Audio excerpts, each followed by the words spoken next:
Hi everyone, this is Krishali here from Mumbai, and my case today is a pediatric case. Please pardon me for not being very techno savvy, but as Sherlock Holmes clearly says, you see, you do not observe. There's a clear distinction.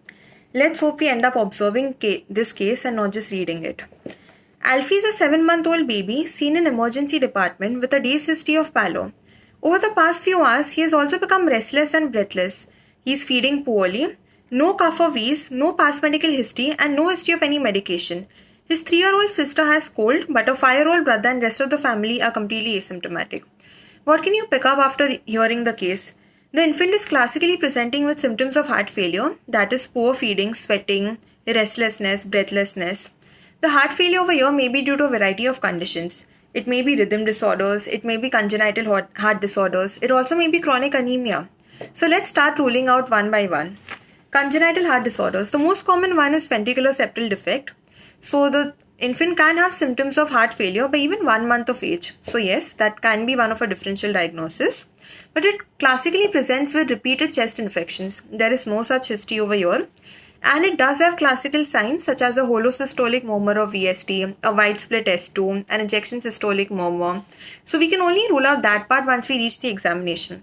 An atrial septal defect, this is not the age group definitely. It usually remains asymptomatic till childhood because of the right ventricular stiffness. A patent ductus arteriosus. Yes, a large patent ductus arteriosus can definitely present with heart failure. But again, it has classical signs such as a continuous machinery murmur. So we can only rule out that once we reach the examination part. Coarctation of aorta, maybe. But again, the symptoms will present at a much earlier stage, that is immediately after birth. And preductal and postductal. Preductal has symptoms of cyanosis, and postductal has lower extremity feeble pulses. So again, those symptoms are not seen. Chronic anemia. Yes, chronic anemia does present with heart failure due to a volume overload condition. But again, there's just a day's history of pallor, so we'll keep it lower down. What are the anemias you can think of? You can think of Thal major, but again, you can think of hemolytic anemia such as G6PD deficiency. But again, there is no icterus over here, and there is no past history of any medication. We can have rhythm disorders. Why is rhythm disorders very, very, very important? Because it directly presents with heart failure and shock in the child. Because in an infant, it is very difficult to pick up tachycardia. So it is not picked up easily by the parents, and the child directly lands up with heart failure and shock. Which are the rhythm disorders associated with unexplained heart failures? Supraventricular tachycardia, ventricular tachycardia, ectopic atrial tachycardia. We can only rule out the above once we reach the ECG and the examination findings. On examination, the child is apyrexyl, which rules out all infective causes. His O2 saturation is 91% in air, again indicating heart failure and hemodynamic instability. His heart rate is raised, that is 270 beats per minute. It may be a tachyarrhythmia also. His heart sounds are normal, which rules out a ventricular septal defect, an atrial septal defect, and a patent ductus arteriosus. His peripheral capillary refill time is increased 4 seconds, that is again hemodynamic instability. His liver shows hepatomegaly, which is a classical sign of heart failure. Again, the hepatomegaly may be due to extramedullary hematopoiesis seen in Thal major. We can only rule that out once we reach the HB findings. Again, there is no splenomegaly over here, which rules out other hemolytic anemias. The blood reports state that the hemoglobin is 12.8 gram per deciliter, which is normal. The WBC count, platelets, sodium, potassium, urea, creatinine, CRP, all of it is normal, which rules out anemias and acute infective causes. Now let's have a look at the ECG. What can you see? You can classically see the first thing that hits your eye is the tachycardia. The heart rate is approximately 220 beats per minute. It's a narrow QRS complex tachycardia, which indicates the origin being in the atria. So what are the narrow QRS complex tachycardias you know of? Atrial flutter, atrial fibrillation, SVTs. It definitely is not flutter or fibrillation because there is no classical sawtooth pattern. There is no irregular RR interval and absent P wave. I can place my bet on SVTs for this. Okay, now one very important part. How do you differentiate SVT from sinus tachycardia? Because in sinus tachycardia, the underlying cause needs to be found out and treated accordingly, which may be sepsis, which may be fever, but our infant doesn't have any of these. In a normal sinus tachycardia, the P wave can be identified, which has a normal morphology, normal axis, 1:1 PN-QRS ratio. None of the above factors are present over here. The heart rate is generally less than 220 beats per minute. None of the above factors are present over here. So we will move towards a supraventricular tachycardia. What are the three types of supraventricular tachycardia that you know of? A, that is atrioventricular reentrant tachycardia, AV nodal reentrant tachycardia, and an ectopic atrial tachycardia. What is the basic difference? Okay, the AV-NRT uses a reentrant path, which is basically the slow and fast pathways around the AV node. The AV-RT uses an accessory pathway, which either may be concealed or which may be present in WPW syndrome. What happens in WPW syndrome?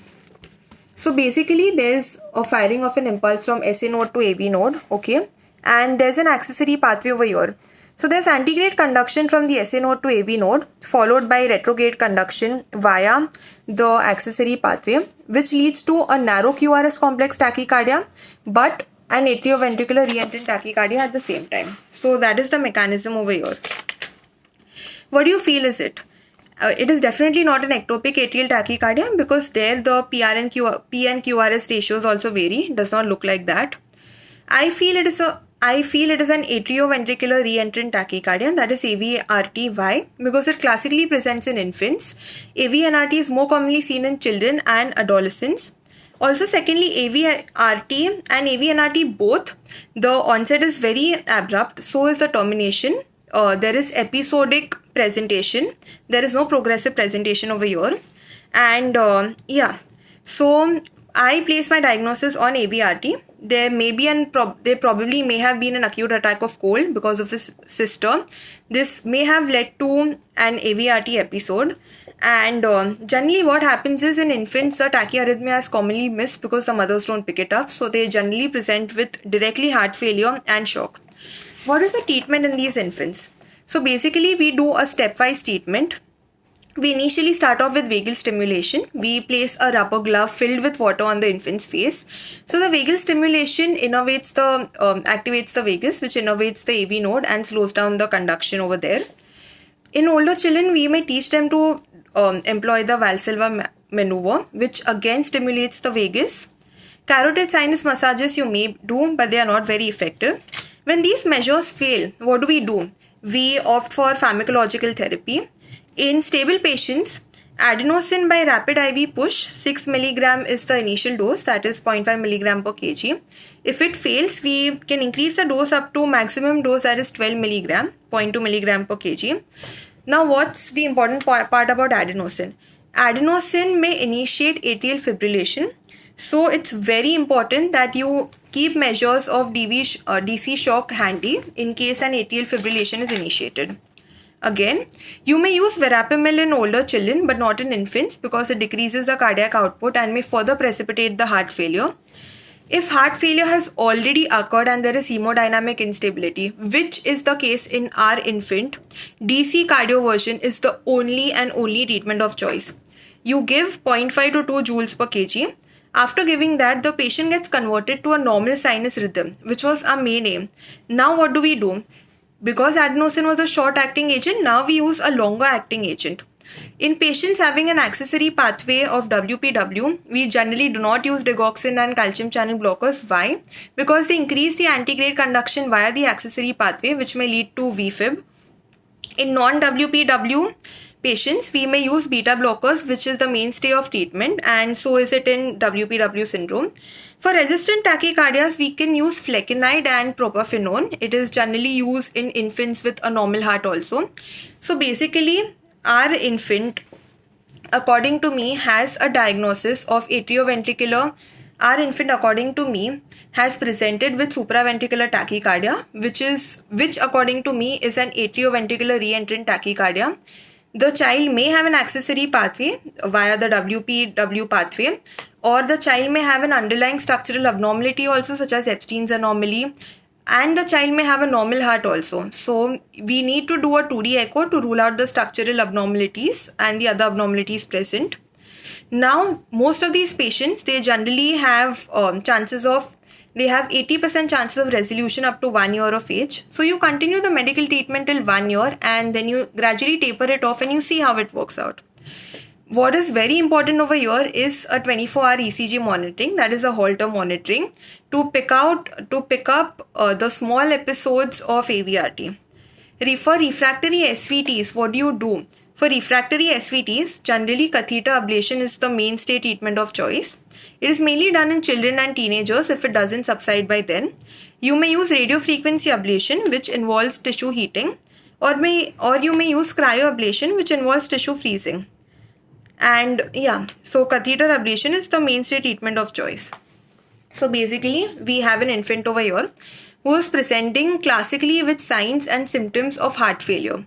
It may confuse you because the onset is very abrupt, but this may mislead you because SVTs classically are pass off asymptomatic till a very later stage, just because people do not have a high index of suspicion. Once we figure out it's SVT, we place a bet on AVRT. Why? Because it's more common in infants and AVNRT is more common in children and adolescents. And the mainstay of treatment in our child would be a DC shock. We may use adenosine as well, but the patient classically has hemodynamic instability, so we cannot use the other maneuvers such as vagal packs. We may use it at a later stage. And classically it resolves up to 1 year of age. So if our infant does not have any other episodes till 1 year of age, we taper off the medical treatment. And if the symptoms still persist after a later age, we may use catheter ablation. Thank you, and I hope you guys understood and enjoyed the case. Thank you.